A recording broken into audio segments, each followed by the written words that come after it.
Hey, business building warrior. I hope you're having a great weekend. I know it's the weekend because this episode is dropped on a Saturday. This is our weekend update episode. Thanks for hanging out with me over some of your weekend. What we like to do on a Saturday, once a week or so, is we go find an older episode. Maybe it's an episode you missed. Maybe you're new to our listening community. Thank you for joining us, by the way. But you haven't heard some of the hundreds of great interview episodes that we've done over the years. Because if you weren't aware, this podcast is committed to about 75% of the shows being interviews with the successful students who have taken our flagship Amazon training course. It's called the Proven Amazon Course. You can read more about it at provenamazoncourse.com. There's a link at silentjimdotcom that'll take you right to it as well. We've also got a free Facebook group that was born out of that course, about 73,000 members approximately coming up on it as I'm recording this.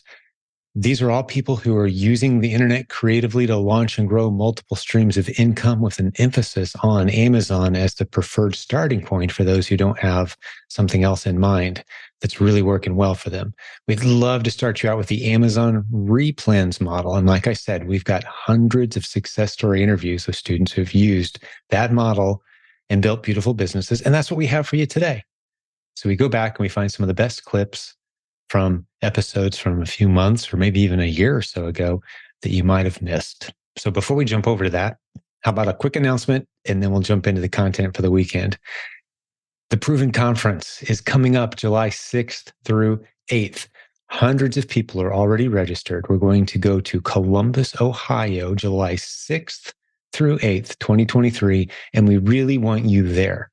The website is theprovenconference.com. We're going to have over 40 breakout sessions. There's something for everyone from brand new seller who has no idea about anything up to the more advanced sellers who are looking to continue expanding and growing and making great connections. It's a tremendous event. This is the 11th time we've done it. People walk away saying, I will definitely be back, which is a good indicator that you've had a good conference when 98% of your attendees are saying, I am definitely coming back in the future. So we really have dialed this thing in over the years. You're going to have a tremendous experience. And get this, because we have such generous sponsors that you can see listed on the event page, they're helping us create a pool of funds for scholarships, meaning if you just can't quite justify the price of attending, we'd love to help you. We'd love to have you there at no admission fee. If that sounds interesting to you, you can go over to the main website, theprovenconference.com, and just put /scholarship on the end, theprovenconference.com/scholarship. Fill out that short form. Someone will get back to you. If you filled out that form and no one gets to you, hey, drop us an email, because at this point we have responded to just about everyone, letting them know their status. But we do have scholarship slots left. We would love to see you there. All right, warrior, it's the weekend, but it's a Saturday. So you're still in work mode. You're still ready to tackle some new ideas to grow your business. That's great. Hey, I believe in a 6-day work week too. That's what God did when he created the universe. He worked 6, rested 1. That's what warriors do. So let's jump in, get some great content, get some inspiration, learn some lessons, and we'll have another brand new, fresh episode for you on Monday. God bless you. Let's get into it. One thing that we did also learn, that I go around to local businesses and get free boxes from them because they get shipments. So, and they're happy to give them away. Right. So that saved on an expense. I just go up and show up and I go, you got any boxes for me today? And they, here you go. And I put them in my truck, bring them home. Yeah. And then we reuse the boxes. Yes. So, and that's one of the tips that we actually got from the free Facebook group that we have. Mm-hmm. Yes. One of the things that you always tell the business warriors is to not be married to an ASIN or to products. So we're like, all right, it's time to part ways and move on. Mm-hmm. That's right. Yes. Well, I kind of got married to some products because they were so easy to package and box. You know, it was like effortless and it wasn't very time consuming. And I would figure out a perfect box, and I found a place to find these boxes, and then I could put everything in, and it was perfect. And then all of a sudden we get, blocked from selling that. And then I'm just like, oh man, all that work. But you just keep moving, because I like your business model of inch deep, mile wide. That's right. And that is so true with what we've been doing, because you just move. It forces you to move on to another product. It forces you to think outside the box and do your research. And it makes you work a little bit harder, because the only person you have to depend on is yourself. It's your business. Yeah. And you are the one that's going to make it. And then you have the support from the community that will push you and give you that extra support, especially like I said before, with your podcasts. You really inspire people. Yeah. And that's what makes it a good thing, Oh, and not just the pack course, but also the community. Whenever we have some roadblocks or questions, you just go to the search engine, type a word, and you could actually see like hundreds or sometimes like thousands of posts that is related to the thing or issue that we are encountering. And if we can't find the answer, just post a question, and there are actually like great people that will really like help us how to deal with the problem. Like our first IP complaint, it's really very scary, Yeah. How. Yeah. Yes. And it was a trademark infringement, and the inch deep, mile wide concept have saved us a lot of times, especially with that IP complaint. We only bought like five items, or like five pieces of it to start off with. Yes. Just to test it. Yes. And just as when it's sold out, that's when we get the IP complaint.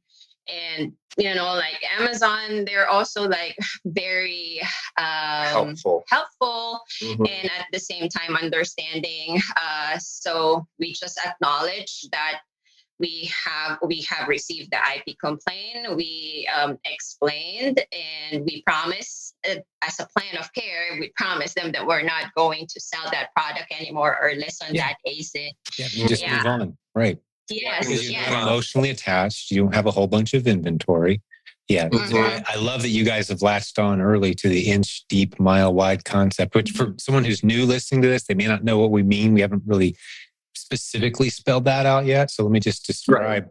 I'd rather see new students selling 50 different products, quantity 1, 2, 3, or 4 of each one, instead of 2 or 3 different products and selling 50 of each of those. Yeah. Simply because you can easily pivot away from any of them at any time. Yep. And one of the rules we have is never have more than 1 month's worth of inventory for anything that you're selling. Never have any more than that on hand or at Amazon. That helps you easily pivot away unemotionally, say, okay, well, what are we going to do with these extra 6 units? eBay, give them away as Christmas presents. That's a lot easier problem to tackle than what are we going to do with these extra 400 units? Now we've got to... Yes. That also happened with one of the first saleable item we ever had. That was working really well for us too. I was a little bummed when we couldn't sell it anymore, because that was one of my favorite, peace of mind things that I always enjoyed packing and stuff. So we were, I think after 3 months of selling it, we got gated from that listing, and we didn't actually know what to do. But like I said, with that concept, we were able to sell everything when we got gated. Thank God it was a sellable item. It was a fast mover. It had a good Keepa report. Yes. And even, I think we're the only FBA seller of that item as well. Everybody sent it themselves to the buyers. And I think that's the reason why it was also like very good from our end. But those make great opportunities, actually. That's a good tip you just dropped. And you can learn how to use Keepa as a research tool to identify those fast moving ASINs where there's no other FBA sellers. Yep. If you're the only FBA seller on a listing, you can raise your price way up above everyone else and still get a significant number of sales. People are paying for the convenience of fast delivery straight from Amazon. Some shoppers shop only for prime deals. They ignore everything else that's not prime. And you're the only FBA seller. You are the only prime option on that listing. So those can be some great winners. Yes. And every time we try to like up the price for every like $1 or so, and it still flies off the shelf, and we're like, oh, good, until we got gated. But thank God, like I said, inch deep, mile wide concept. We did not have to recall or ask them to ship any items back to us. We only had like one return of that item after we got gated, but it ended up being shipped to our address. But it is something that we can use around the house. So we're like, okay, so let's just use this and have, like a customer review. Oh, this is the reason why it's actually very popular to buyers, because it's really a very good product. We've tried a lot of new foods that way around here with grocery returns and such. Yes. We got a nice setup, and then it's awesome because then we can just sit there and talk too while we pack. That's great. I love to see couples doing it together. There's nothing wrong with one couple tackling it as their thing, but there's a bonus to this when you start tackling and solving problems and challenges together. The relational improvements of kind of tackling a new challenge, the relational benefits, I should say. That's awesome. I love to see. Yeah, it is. It makes our relationship stronger because we're tackling issues together related to the business as a team, to our growth as well. Yeah, because we know if we don't work on it together, it's going to fall apart, and then we're not going to have a future for our kid. So it really makes us work hard together and commit to it to make a business. Shared vision is so powerful. It's shared vision of. And there's plenty of couples, like I said, that, it's just one spouse, the other doing it, but they're operating with a similar vision of where they're heading. There's not one party undermining the other party. It's, that's impossible. Entrepreneurs need a supportive spouse, even if they're not contributing. But when they are contributing to the real work, there's just something special about that arrangement that really can be, because you guys are on a leadership journey. That's what a business is. It's a leadership and relational journey. And if you can take that journey together, there's benefits. Even what your child's witnessing and the two of you interacting and doing it under the same roof, you're instilling things in your family's story that wouldn't be there otherwise. One thing that we didn't have with those other two that we tried, we didn't have support.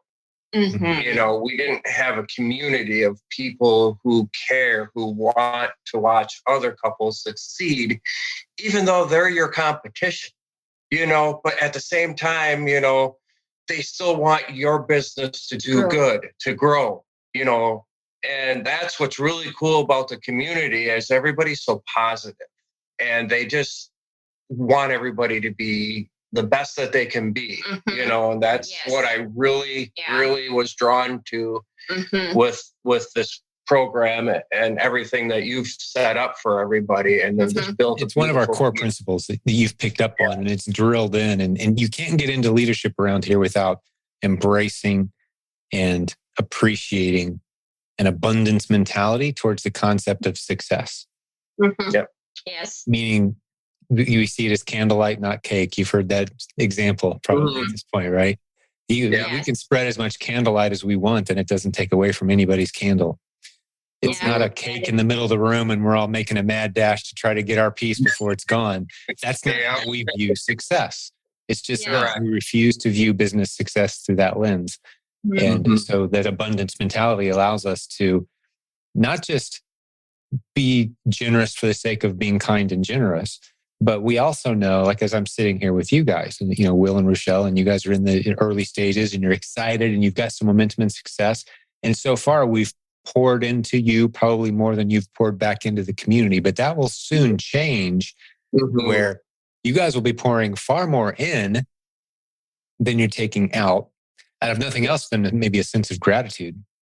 But then you see that kind of that flywheel of people who love and trust and respect the community, pouring back into it, stepping into leadership roles. Maybe next time you're a coach, down the road and you guys are coaching. And so we're building this thing together. And it's all based on the foundation of that abundance mindset in regards to success. And just attracting in great people who get it and who understand, hey, I want to succeed, not just for me, but so I can spread a message. Hey, you can do your family differently. You can be home with your kids and you can do a business under your roof and it can actually turn into real numbers. Change your financial outlook. And that becomes part of your passion of, like Marshall shared it with you guys and you guys are going to talk to others. That's our marketing. I was telling you before we hit the record button today, we have no paid marketing. It's all people telling their stories and sharing word of mouth. And that keeps us plenty busy around here. The stuff we teach just works. For those who don't know, when you become a new proven Amazon course student for a few dollars, I think it's 35, 37, something like that. You can take a 4-part live class with other new students. And we call it Kickstart. And our goal is to get you to the point where you sell your first item. You get through all those initial stages of getting signed up and all the little scary things that Amazon sends you. We help you navigate all that. To you pack your first box, you get all your supplies. Like we get you through those one-time challenges and with a class of people that oftentimes they maintain relationships with fellow students. We've started noticing too because we've done a good handful of things. Yeah, Merrick was actually one of those people on my on my group for the Kickstart. Yes, he's very active. He's very passionate about his business. I'm so happy for him. Actually. Our conversations with him ran a little long because he was such a great person. Oh no, that's actually John Parks. Or was that John? I can't remember. Parks. It's been a while. Yes, when they did the first call after signing up for the pack. Yeah, it was only like a 30-minute. I think it was only 30-minute call, but John really took time. You called our coaching office. Yes.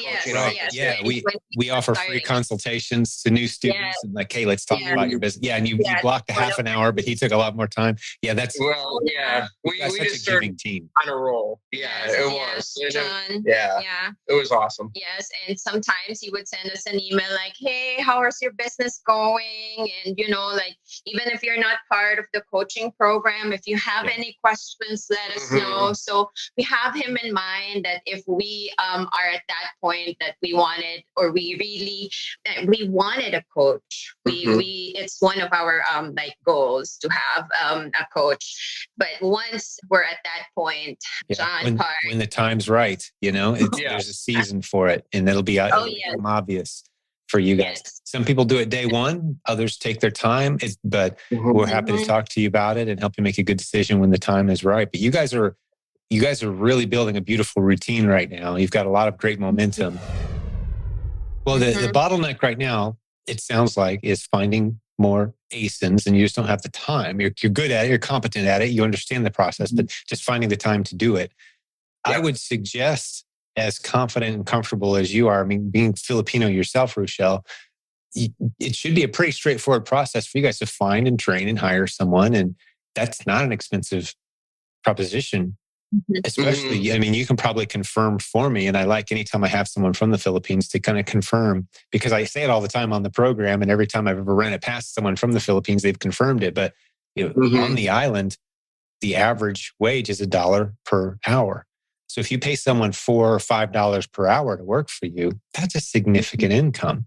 So you find someone who's willing to do the work and work hard and they learn the systems, and there's a work ethic built into the Filipino culture, right? That's just unmatched from my experience. That's why so many of us have found and hired.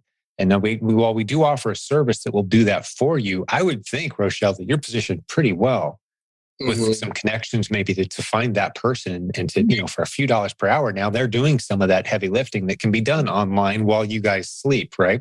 So talk me through that. Am I right in my assessment of the economy of the Philippines? I always like to kind of bounce that off of folks that I know. And, why not go down that road? Yes, well, we discussed about it because we know few, and we have few VAs already in the Philippines, and then we were like, but we wanted to make sure that we know everything first before we get a VA, so that when they have a question, I know Kyle will be there for them. But as a business owner, we wanted to be there for them.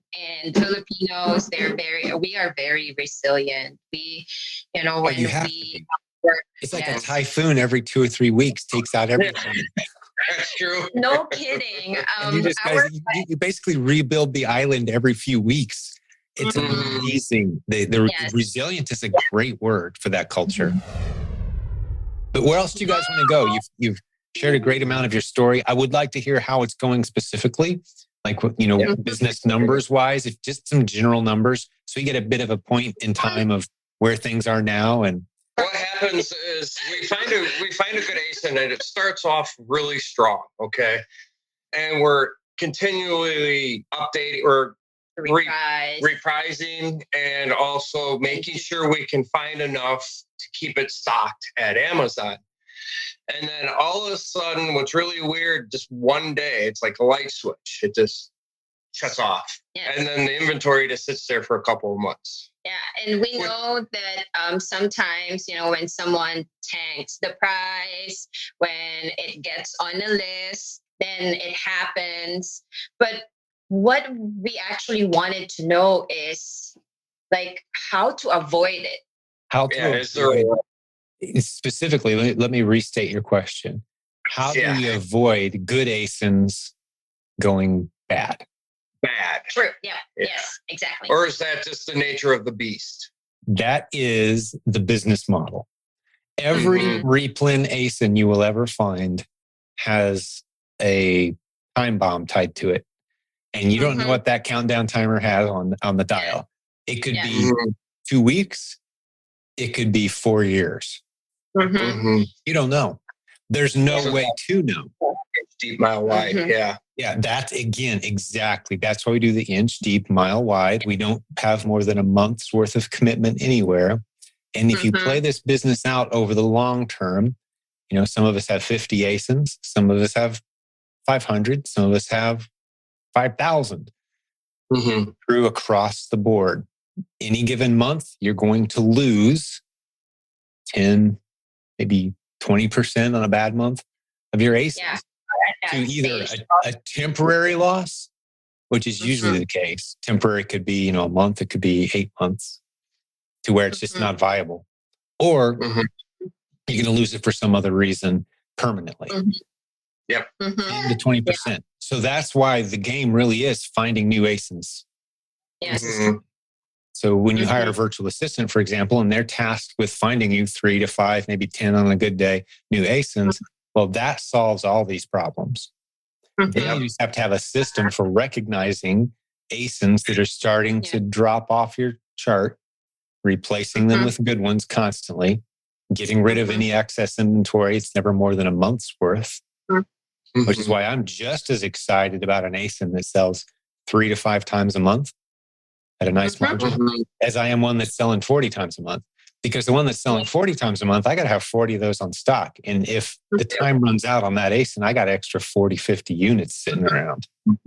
Yeah. Oh, and I just remember, and that's why, they always say that for Keepa, don't just look at the 3 months or 6 months, look at a year. That paints a better picture for you. Yeah.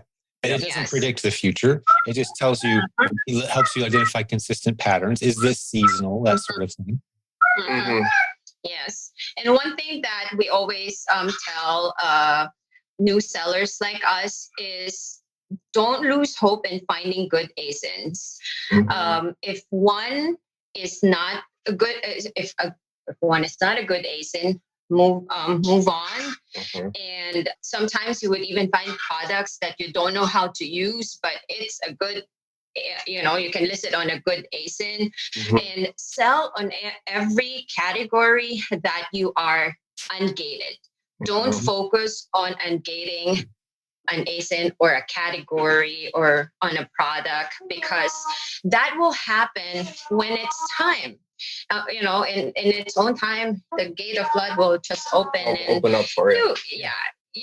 As you sell, after you've sold 50 or so items, you'll find ungating just happens organically. A lot of new sellers get very focused in on the categories they can't sell in, while ignoring the categories that they can sell in because they're frustrated. To me, the visual I get in my head is, I was raised on a farm, is those cows that are standing in beautiful grass, poking their head through the fence, reaching for identically beautiful grass that they can't reach on the other side. It's like, pull your head out of the fence, down at your feet.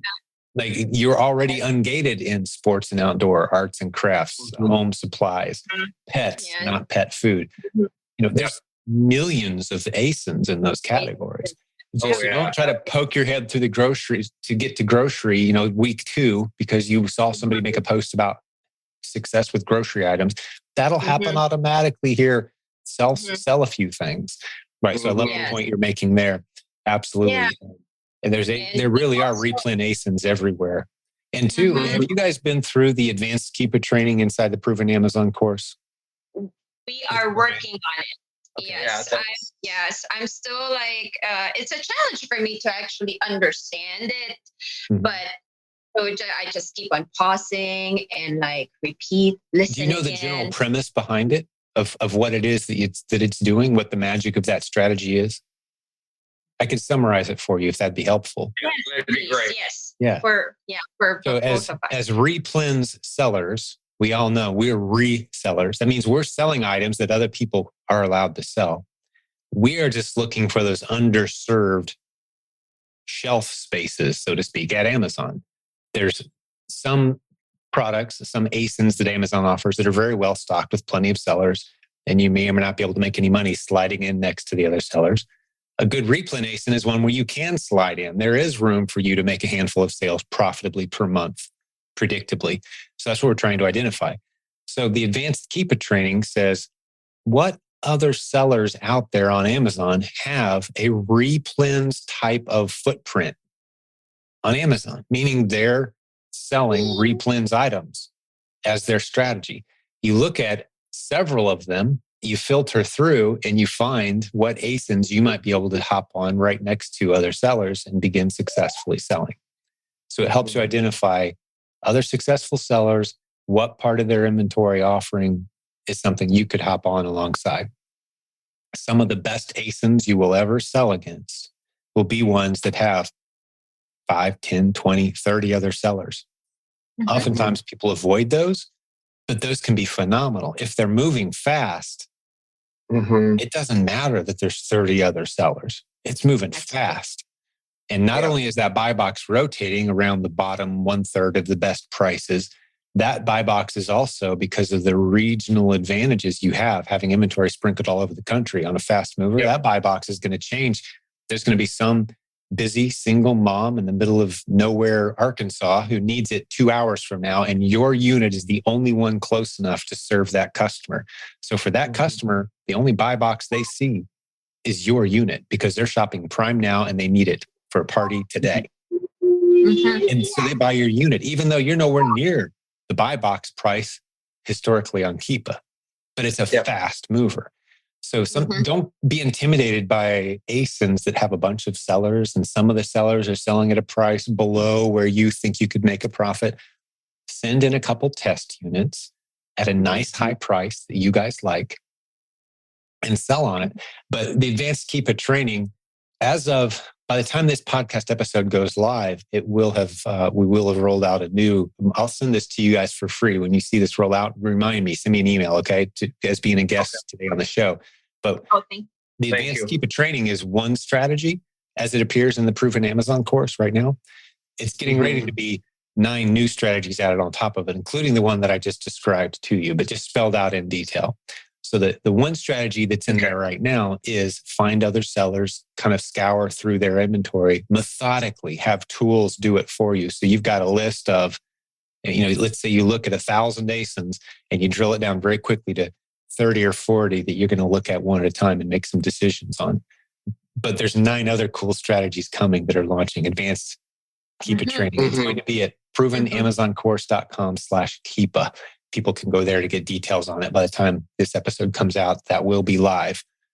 But that's just filling you guys in. Does that help kind of paint a picture of what that will does? Yes, it will help us get out of this bottleneck part that we're kind of just stuck in, where we're just maintaining and not. We're kind of like at a holding pattern right now where we're not moving forward, but we're getting enough to help pay for some stuff, and then we're getting ready to take our next step forward. Yes. Did you guys have any other questions for me? Anything I can help you out with? I actually run past me. Yeah, I have one more question, because I've seen quite a few of your podcasts and things like that, but I never really heard the story of your beginning. Like, what was the light switch that made you want to do this Amazon business, and what was the day where you got the ball rolling, and how did it happen?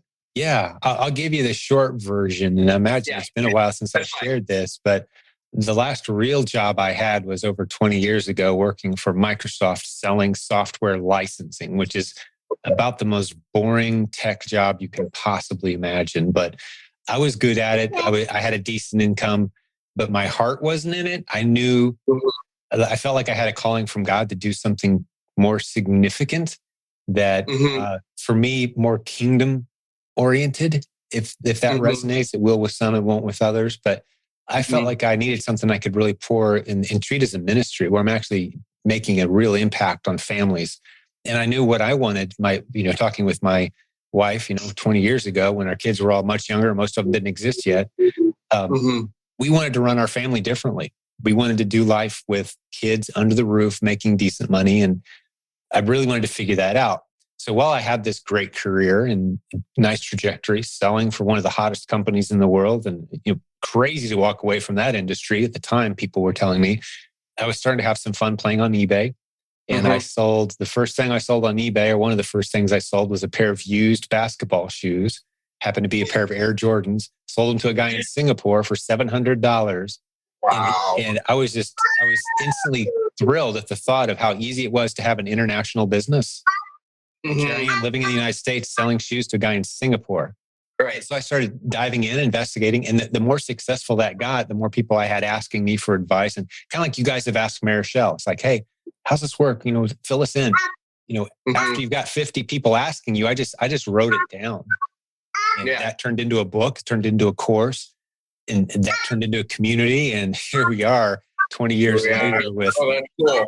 one of the most established e-commerce communities in the world.